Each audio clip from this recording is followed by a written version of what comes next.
বন্ধুগণ, আশা করছি আপনারা যে যেখানে আছেন ভালো আছেন। আজকে আমি একটি ভিডিও দিয়েছিলাম বিএনপিকে সমর্থন করে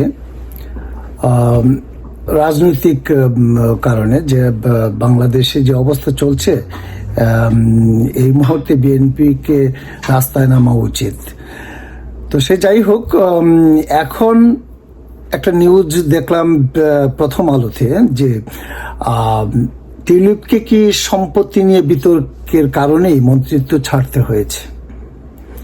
তো আমরা যতটুকু জানি যে টিউলিপ নিজেই পদত্যাগ করেছেন, কারণ তার বিরুদ্ধে যে অভিযোগটা আসছে তার জন্যই তিনি পদত্যাগ করেছেন। তিনি পদত্যাগ করেছেন এই বলে যে তদন্তকালীন সময়ে তিনি যদি ক্ষমতায় থাকেন তাহলে সেটা অন্যভাবে যেতে পারে, তাই তিনি পদত্যাগ করেছেন। এখন পর্যন্ত কোনো রেজাল্ট পাওয়া যায়নি যে উনি দোষী কি নির্দোষী। কিন্তু আমাদের দেশের যে রাজনৈতিক কালচার, সেই কালচারটাকে বহির্বিশ্বেও তুলে ধরার চেষ্টা করা হচ্ছে। যেমন বাংলাদেশ থেকে বিএনপির কিছু নেতা দাবি তুলেছেন টিউলিপকে যেন বহিষ্কার করা হয়। আরে বাবা, ওনাদের প্রশাসন কিভাবে চালাবেন আমাদেরকে বলতে হবে? ওনারা তদন্ত করছেন, নিরপেক্ষ তদন্ত হবে, তারপর সিদ্ধান্ত হবে উনি দোষী কি নির্দোষী। তো সেইটা যে বিএনপির আওয়ামী লীগের সমালোচনা করতে হবে, টিউলিপ আওয়ামী লীগেরই একজন, সেই জন্য করতে হবে কেন?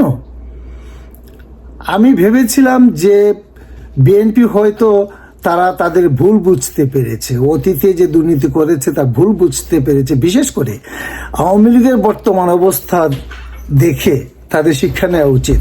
এবং তারেক জিয়ার ইদানিংকালের বক্তব্যে আমরা অনেক কিছুই খুব সুন্দরভাবে উনি উপস্থাপন করে থাকেন, দেশের কথা ভাবেন, এবং তার দলেও কোনো প্রকার চাঁদাবাজি যাতে না হয়, কেউ যেন দেশের জনগণের অকল্যাণ হোক এমন কোনো কাজ করেন, এ জাতীয় কোনো বক্তব্য থেকে যেন সবাই বিরত থাকেন।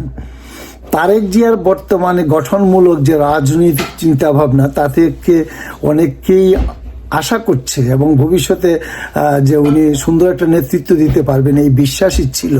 কিন্তু তাদের অন্যান্য নেতারা কি করছেন? যদি এইভাবেই তাদের চলতে থাকে তাহলে তো জনগণ আবার বিশ্বাস হারাবে। আর টিউলিপ সিদ্দিকী, সেটা তাদের তদন্তের পরেই দেখা যাবে যে সে প্রকৃতপক্ষে দোষী কি নির্দোষী।